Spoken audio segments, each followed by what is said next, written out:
So hey guys and welcome back to my channel. तो explanation को start करने से पहले please guys subscribe to my channel, like the video and share with your friends. And now let's start the explanation. Like a Hellcat.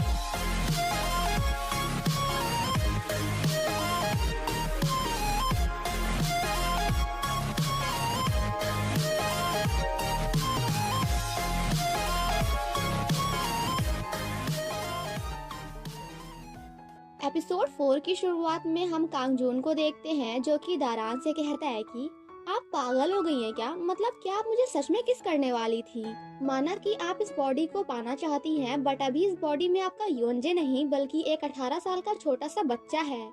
But आज तो हमारी दारान अपनी ही दुनिया में खोई थी। दारान कहती है कि अच्छा तो ये ऐसा फील होता है, जिसे सुनकर कांगजून वॉज लाइक व्हाट? क्या अभी तक आप दोनों ने एक दूसरे को किस नहीं किया? But why?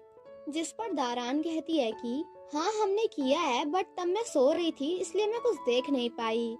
आफ्टर दैट हमें वही सीन दिखाया जाता है जहाँ यूंजे ने दारान को फर्स्ट टाइम किस किया था, जिसके बाद तो दारान इतनी ज्यादा शॉक्ड हो जाती है कि वो पूरे रास्ते भर जानबूझकर अपनी आंखें नहीं खोलती। जिस पर कांगजून कहता है कि it's okay, don't be too sad, because आपने तो कहा कि आप सो रही थी, तो फिर आप कैसे कह सकती हैं कि वो योंजे के लिप्स ही थे जिसने आपके लिप्स को टच किया?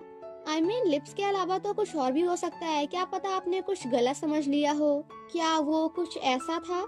जिस पर दारान कहती है कि बिल्कुल नहीं। कांगजून अगेन कहता है कि तो फिर क्या वो ये था? जिस पर दारान कहती है कि बिल्कुल नहीं, ना तो वो ये था और ना ही ये। जिसे देखकर कांगजून दारान को किस करते हुए कहता है कि क्या वो कुछ ऐसा था? जिस पर पहले तो दारान कम्प्लीटली शॉक्ड होकर हाँ बोलती है एंड आफ्टर दैट कांगजून पर काफी ज्यादा गुस्सा करना स्टार्ट कर देती है, जिसे देखकर बेचारा हमारा कांगजून वॉज लाइक आप मुझे मार क्यों रहे हो? मैं तो बस आपकी हेल्प कर रहा था बिकॉज आप काफी ज्यादा कंफ्यूज दिख रही थी। कांगजून कहता है कि देखो आप मुझे मारना बंद करो वरना रास्ते में मुझे जो भी दिखेगा ना मैं उसे किस कर दूंगा। जिस पर दारान कहती है कि ओ हेलो, ये लिप्स तुम्हारे नहीं बल्कि योंजे के हैं। जिस पर कांगजून कहता है कि तो फिर प्रॉब्लम ही क्या है? वैसे भी ये आपके प्यारे योंजे के लिप्स हैं जिन्होंने आपके लिप्स को किस किया है। वहीं दूसरी तरफ जब मैरी हॉस्पिटल में योंजे का पोस्टर देखती है तो यहाँ पे उसे भी पता चल जाता है कि योंजे इस हॉस्पिटल का डॉक्टर है।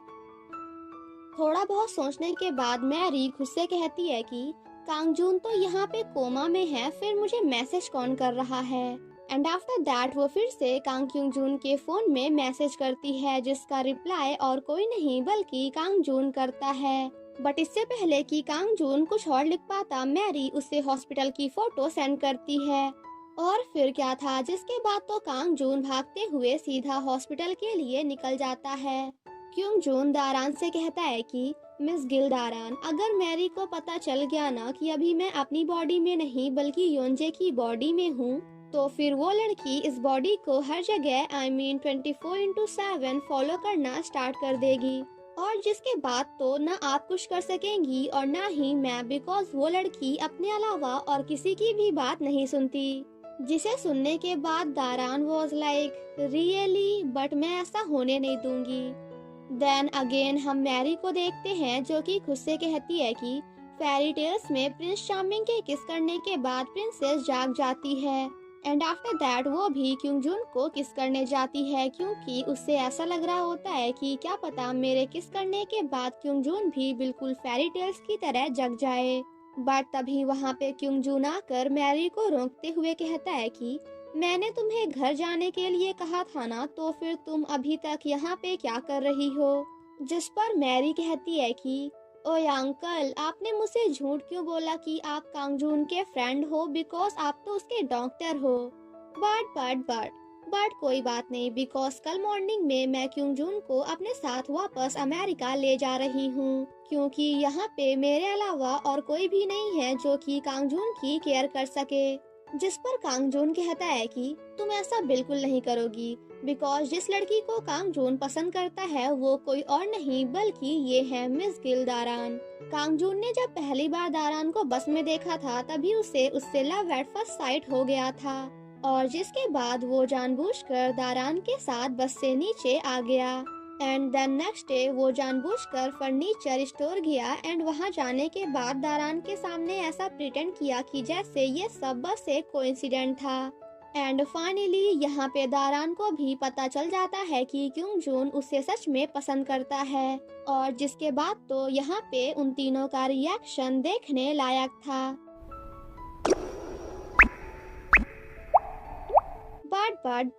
बट मैरी को तो अभी भी इस बात पे भरोसा नहीं हो रहा होता है कि क्योंजून दारान को पसंद करता है।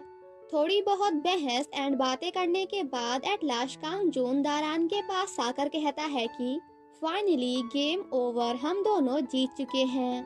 कांगजून एंड दारान जब आपस में बाहर बातें कर रहे होते हैं तभी वहाँ पे मैरी आकर दारान से कहती है कि मिस गिल दारान, माना कि कांगजून आपको पसंद करता है बट आप तो उसे पसंद नहीं करती ना। जिस पर दारान कहती है कि हाँ बिल्कुल, बिकॉज वैसे भी मेरी शादी मेरे फियांसे योंजे से होने वाली है, और रही बात कांगजून की तो वो बस मेरे लिए एक छोटा सा बच्चा है जिसे अभी कुछ भी नहीं पता। दैट्स वाई तुम टेंशन मत लो, बिकॉज वो दिन कभी नहीं आएगा जब मैं कांगजून को पसंद करूंगी। जिसे सुनकर मैरी काफी ज्यादा हैप्पी हो जाती है एंड देन कांगजून से कहती है कि ओए अंकल, ये स्वेट शर्ट तो कांगजून का है ना? क्या आप कांगजून को कॉपी करने की कोशिश कर रहे हो? जिस पर कांगजून कहता है कि बिल्कुल नहीं, ये स्वेट शर्ट मेरी है, और वैसे भी मैं कांगजून की तरह नहीं बल्कि कांगजून मेरी तरह बनने की कोशिश कर रहा है। और फिर क्या था, जिसके बाद तो वो दोनों वहीं पे एक दूसरे से बहस करना स्टार्ट कर देते हैं। नेक्स्ट मॉर्निंग जब कांगजून की आंखें खुलती है तो वो सामने से अपने अंकल एंड आंटी को आता हुआ देखता है।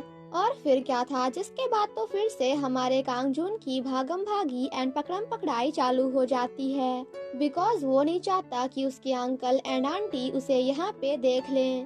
देन नेक्स्ट सीन में हम कांगजून को स्कूल में देखते हैं जहाँ वो दारान को कार से पिक करने जाता है, जिसे देखकर दारान कांगजून पर काफी ज्यादा गुस्सा करती है, बिकॉज अभी कांगजून कार चलाने के लिए काफी ज्यादा यंग है, आई मीन कि काफी ज्यादा छोटा है। वो दोनों आपस में फाइट कर ही रहे होते हैं कि तभी वहाँ पे प्रिंसिपल मैम भी आ जाती हैं, जिन्हें देखकर कांगजून भागते हुए उनके पास जाता है, जहाँ प्रिंसिपल मैम पहले तो उसे कोई भी भाव नहीं देती, बट थोड़ी बहुत बातें करने के बाद एंड प्रिंसिपल मैम का फेवरेट लिटरेचर सुनाने के बाद एट लास्ट प्रिंसिपल मैम कांगजून से पूरा इम्प्रेस हो जाती हैं। और फिर क्या था, जिसके बाद तो दारान को ना चाहते हुए भी प्रिंसिपल मैम के सामने क्योंजून को कार की चाबियां देनी पड़ती हैं। कांगजून जब घर पहुंचता है तो वो कम्प्लीटली शॉक्ड हो जाता है, क्योंकि उसके अंकल एंड आंटी ने उसका पूरा सामान घर से बाहर निकाल दिया था, बिकॉज वो दोनों मिलकर इस घर को बेचना चाहते हैं, जिसे देखकर कांगजून को काफी ज्यादा बुरा लगता है। वहीं दूसरी तरफ हम दारान को देखते हैं जो कि कांगजून का वेट कर रही थी। तभी थोड़ी देर बाद बारिश होने लगती है। इधर दारान कांगजून का वेट कर रही होती है तो वहीं दूसरी तरफ कांगजून अपने सभी सामान को बचाने में लगा होता है। देन नेक्स्ट सीन में हम दारान को घर में देखते हैं जहां वो कांगजून पर काफी ज्यादा गुस्सा कर रही थी, क्योंकि काफी देर तक वेट करने के बाद भी कांगजून उससे मिलने नहीं गया। बट जब थोड़ी देर बाद दारान को सब कुछ पता चलता है तो एट लास्ट उसे भी कांगजून के लिए काफी ज्यादा बुरा लगता है, जिसके बाद दारान पूरा दिन कांगजून की काफी ज्यादा केयर करती है। देन नेक्स्ट सीन में हम दारान को यूनजे के पास जाते हैं, जहां जाकर वो काफी ज्यादा इमोशनल हो जाती है एंड आफ्टर दैट अपनी एंड योंजे की पुरानी मेमोरीज को याद करती है, जहां योंजे हमेशा दारान की काफी ज्यादा केयर करते थे। देन नेक्स्ट मॉर्निंग हम कांगजून को देखते हैं जो कि काफी अच्छे से तैयार होकर बैंक जाता है एंड देन यूनजे के अकाउंट में से सारा का सारा पैसा विड्रॉ कर लेता है। वहीं दूसरी तरफ जब ये बात दारान को पता चलती है तो उसकी आंखें फटी की फटी रह जाती हैं। सारा पैसा विड्रॉ करने के बाद एट लास्ट कांग जून अपने अंकल एंड आंटी के सामने योंजे बनकर उनसे अपना ही घर खरीद लेता है। बट इससे पहले कि दारान कांग जून को ये सब करने से मना कर पाती, कांग जून तब तक घर को खरीद चुका था, जिसे जानने के बाद दारान काफी ज्यादा परेशान हो जाती है एंड कांगजून को घर से बाहर निकाल देती है। बट एट लास्ट शाम होते होते वो दोनों एक दूसरे को माफ कर देते हैं। कांगजून दारान को सॉरी बोलते हुए कहता है कि मैं तो बस इस घर को बचाना चाहता था क्योंकि मेरे पास इस घर के अलावा और कुछ भी नहीं है। देन नेक्स्ट मॉर्निंग वो दोनों मिलकर घर में नए सामान की शिफ्टिंग में लग जाते हैं एंड आफ्टर दैट साथ में थोड़ी बहुत नहीं बल्कि काफी सारी मस्ती करते हैं। कांगजून जब चुपके से कार की चाबियां चुराने की कोशिश कर रहा होता है तभी योंजे के फोन में सेयोंग का कॉल आता है। देन नेक्स्ट सीन में हम कांगजून को सेयोंग के पास देखते हैं जहां हमें पता चलता है कि वो चाबी किसी और की नहीं बल्कि सेयोंग के अपार्टमेंट की है। सेयोंग कहती है कि मैंने तुम्हें ये चाबी इसलिए दी थी ताकि तुम दारान के साथ अपनी मैरिज को कैंसिल करके मेरे पास आ सको। बट अगर तुम्हें ऐसा लगता है कि मैंने कुछ गलत किया है तो फिर हमें ये सब यहीं पे बंद कर देना चाहिए। कांगजून जब वापस घर जाता है तो गलती से दारान भी उस चाबी को देख लेती है। यहाँ पे कांगजून दारान को सब कुछ बताने की कोशिश करता है बट वो ऐसा नहीं कर पाता एंड आफ्टर दैट उस चाबी को गार्बेज में डालकर बाहर डस्टबिन में फेंक देता है।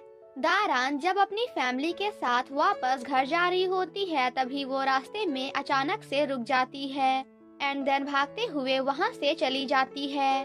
चुंगसिक जब कॉल करके ये बात कांगजून को बताता है तो कांगजून बाहर आने के बाद कम्प्लीटली शॉक्ड हो जाता है क्योंकि जिस पॉलीथीन में उसने सेयोंग के घर की चाबी को फेंका था वो पॉलीथीन खुली हुई थी। वहीं दूसरी तरफ हम दारान को देखते हैं जो कि उसी चाबी को लेकर सेयोंग के घर की तरफ जा रही थी। ये सब जानने के बाद कांगजून भागते हुए दारान के पास जाने की कोशिश करता है ताकि वो दारान को सेयोंग के सामने आने से रोक सके। दारान सेयोंग के घर का गेट ओपन करने ही वाली होती है कि तभी वहाँ पे कांगजून आकर उसे ऐसा करने से रोक देता है। बट जब दारान फिर भी उसकी कोई भी बात नहीं सुनती एंड फिर से गेट को ओपन करने जाती है तो एट लास्ट कांगजून उससे हक कर लेता है और इसी के साथ हमारा ये एपिसोड यहीं पे खत्म हो जाता है। Thank you so much guys for watching my explanation. Stay safe and healthy. Bye bye.